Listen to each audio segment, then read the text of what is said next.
সামনে যখন সাধারণ নির্বাচন হবে তখন ন্যূনতম 2 বা 3 টার্মের জন্য আওয়ামী লীগকে বিরত রাখার চিন্তা ভাবনা কিন্তু ফোরফ্রন্টে চলে আসছে। একটা দল গণতান্ত্রিক ব্যবস্থায় নিষিদ্ধ করাটা জামাতও চাইবে না, আমি জানি।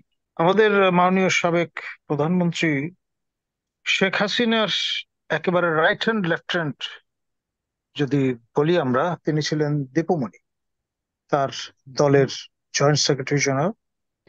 এই মহিলার নির্দেশে একেবারে শেষ পর্যায়ে এসে বিএনপি নেতা মানিক মহোদয়ের বসতবাড়ি জ্বালিয়ে দেওয়া হচ্ছে চাঁদপুরে।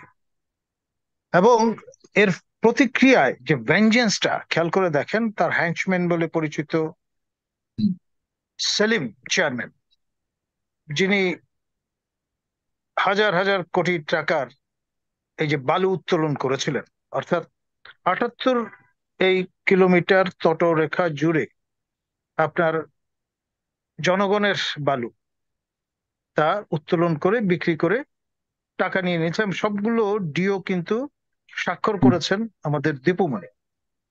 জি। এই যে একেবারে শেষ সময়ে, মানে যখন অগাস্ট মাসে এই যে অগ্নিসংযোগের ঘটনাটি, মানে অর্থাৎ সুযোগ একদিন যদি পান একদিন ধ্বংসযজ্ঞ পরিচালনা করবেন, এই মাইন্ডসেট নিয়ে তারা যেহেতু বরাবর কাজ হুম। করেছেন, আমাদের শিক্ষা ব্যবস্থা ধ্বংস করে দিয়েছেন রীতিমতো জি। দীপুমণি এবং নফেল দুজন মিলে।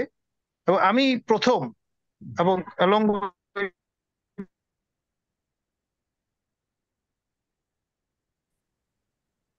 ডক্টর কলিমুল্লাহ, আপনাকে শুনতে পাচ্ছি না, আপনি স্টাক হয়ে গেছেন। ডক্টর নাজমুল হাসান কলিমুল্লাহকে আমি শুনতে পাচ্ছি না। প্রিয় দর্শক, আপনারা অনুষ্ঠানটিকে শেয়ার করবেন। আমরা মোটামুটি জামাতে ইসলামের যে বিষয়টা নিয়ে বেশ তোলপাড় চলছে, যে জামাতে ইসলাম আসলে কি আওয়ামী লীগকে ক্ষমা করে কর্নেল দিচ্ছে। আবু হেনা মোস্তফা কামাল আমাদের শেষ করতে পেরেছে। এখন আপনার এই যে দীপুমণি এখন যে নাকাল হচ্ছেন, এটা পরিপূর্ণভাবে তিনি ডিজার্ভ করেন। এবং তার নেত্রী মাননীয় সাবেক প্রধানমন্ত্রী, তিনি হুম। যেহেতু তার পৃষ্ঠপোষকতায় এবং তার আমব্রেলা রোলের কারণে এই ঘটনাগুলো ঘটেছে, সেখানে জামাত বলুন, বিএনপি বলুন, যারাই ভিন্ন মত পোষণ করেছেন বা করতেন, তাদের প্রত্যেকের উপর যত রকমের দমন পীড়ন আছে তা কিন্তু তারা এই স্ট্রিমলোরাতটা তারা চালিয়েছেন। তো ফলে এখন যে দাবিগুলো উঠছে খেয়াল করেন, যে আওয়ামী লীগ নিষিদ্ধ করার দাবি যেমন উঠেছে, রিট হয়েছে, রিট হয়তো খারিজ হয়েছে। আমাদের মাননীয় আইন উপদেষ্টা, আমাদের অনুজ প্রতিম সহকর্মী, তিনি যেমন তার মতো করে একটা ব্যাখ্যা হাজির করেছেন, বা ব্রিগেডিয়ার জেনারেল অবসরপ্রাপ্ত আমাদের যিনি উপদেষ্টা, তিনি এক বক্তব্য রেখে হোঁচট খেয়েছেন।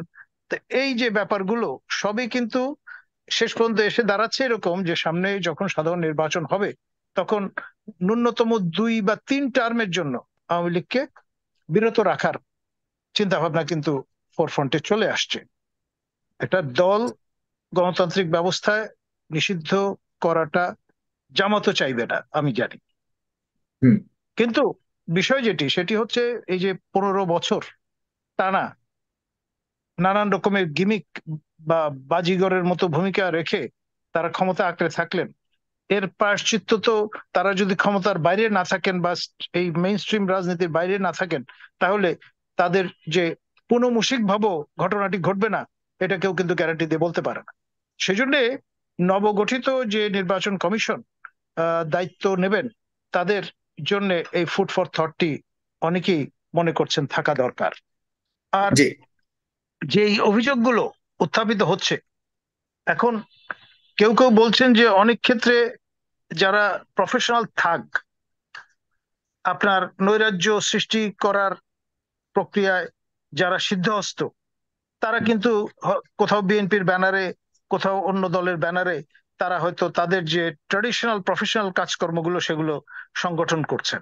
এর দায় তো ডেফিনেটলি বিএনপি কিংবা বিএনপির সম্মানীয় আপনার হুম। যিনি ভারপ্রাপ্ত চেয়ারম্যান তারেক জিয়া, তিনি কিন্তু নেবেন না, এবং তিনি পরিষ্কার সাফ সাফ সেটা কিন্তু জানিয়ে দিয়েছেন।